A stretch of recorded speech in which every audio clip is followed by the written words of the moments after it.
Hassan is in Slough. What are they rebelling against, Hassan?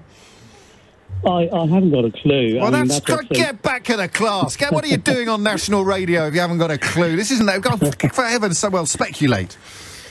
Yeah, I mean, they probably have a misdirected notion of freedom. Now, I've been in a hospital over the last 10 days. I've been discharged a few days ago because of COVID. And, I thank God for the double vaccination, because that's what got me out of the hospital. And there are those unvaxxed who are still in there.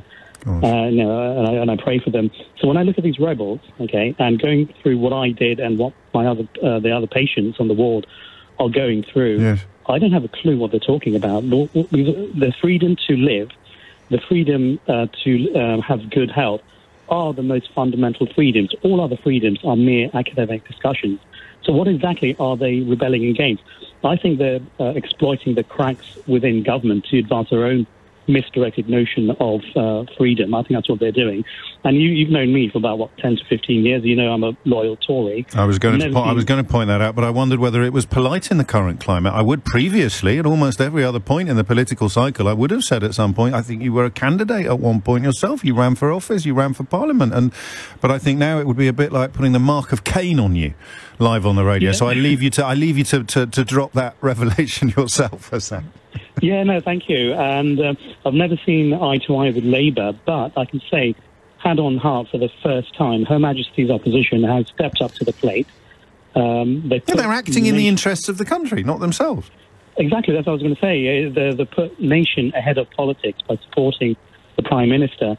And, people may love Boris or loathe Boris Johnson, but I think he's doing the best he can considering the circumstances and taking official medical advice. It's to protect the country. So we may not fully agree about that, but we can on this occasion say that possibly not for the right reasons he's done what appears to be the right thing. Let me run some theories by you.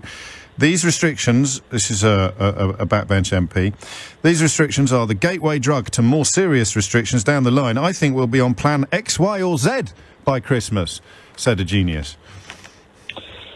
Well, I mean, there's nothing genius about that. I mean, does he want the virus to rip through the nation and to be no restriction? And what is the alternative, honestly? But it makes your point, doesn't it? They start from the position of thinking that these measures are designed to do something other than protect us.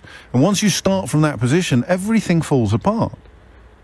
Because the next measures that are designed to protect us, that will be necessary because not enough people observed the first measures that were necessary to protect us, the next measures will be brought in as a consequence of people thinking the way that this genius thinks. Yeah, exactly. And it's a whole farce, and I think those Tories really should be ashamed of themselves. They should, as Labour has done quite rightly, support the government. It is about protecting lives and saving lives. I thought so, but apparently that makes you a fascist. Exactly, and that's why I have great reservations with Marcus Fish when he's said that nonsense. It's not the only one. It cheapens the efforts during the Second World War. It cheapens all the fights against all fascism throughout history, but there you go. I guess, anything to get attention.